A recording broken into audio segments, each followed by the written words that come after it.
আমি সবসময় breast cancer নিয়ে কথা বলি। আমরা আজকে একটু সার্ভাইকাল ক্যান্সার নিয়ে কথা বলবো। প্রথমত আমাদের যে বিএসএমইউ আছে, এই ইউনিভার্সিটির ডাটা অনুযায়ী 2016 সালে 25% হচ্ছে ব্রেস্ট ক্যান্সার, 21% সার্ভাইকাল ক্যান্সার। তো 100টার মধ্যে 46টা ক্যান্সারই মেয়ে রিলেটেড। এবং আসার কথা হচ্ছে দুইটা ক্যান্সারই, সার্ভাইকাল ক্যান্সার তো একদম নির্মল, মানে আমরা প্রতিরোধ করতে পারি, আর ব্রেস্ট ক্যান্সার হচ্ছে আমরা আর্লি ডায়াগনোসিস করে কমাতে পারি আমাদের। তো এই দুইটা মেয়েদের ক্যান্সার, এবং মেয়েরা সচেতন হলে বা মেয়েদের প্রতি আমাদের সমাজ দায়িত্বশীল হলে এই ক্যান্সারগুলো থেকে আমরা মুক্তি পেতে পারি এবং ভয়াবহতা থেকেও আমরা কমাতে পারি। তাহলে আমরা কি করব?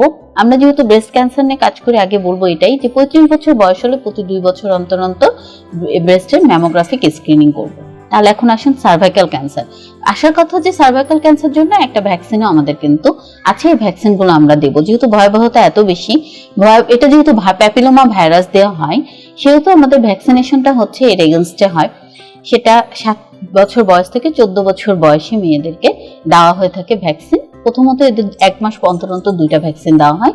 এবং বিবাহিত মেয়েরা যদি, মানে আমরা বলি যে বিবাহিত মেয়েদের আমরা ইনক্লুড করব না, কিন্তু বিবাহিত মেয়েদের যদি আমরা দেই তাহলে অবশ্যই তার আগে আমাদের প্যাপিসমিয়ার এটা আমাদের করে নিতে হবে যে এটা আছে কিনা। এটা যদি নেগেটিভ হয় তাহলে তাদেরকে 3টা ডোজ দেওয়া হয়। আচ্ছা, প্রথমে একটা, তারপর 1 মাস পরে একটা, এবং 6 মাস পরে আরেকটা দেওয়া হয়। আরেকটা জিনিস হচ্ছে যে সার্ভাইকাল ক্যান্সারেরও স্ক্রিনিং করা হয় যাদের বয়স হয়েছে, বিয়ে হয়েছে 10 বছর, অথবা মানে সেক্সুয়ালি যারা আসলে এক্সপোজ 10 বছরের বেশি তাদের, অথবা বয়স যদি 30 হয় তাহলে আমাদের সার্ভাইকাল ক্যান্সারের জন্য প্যাপিসমিয়ার করতে হবে 3 বছর অন্তর অন্তর। তাই আসুন আমরা সার্ভাইকাল এবং ব্রেস্ট ক্যান্সার দুটোকে প্রতিরোধ করি এবং সুস্থ থাকি। ধন্যবাদ।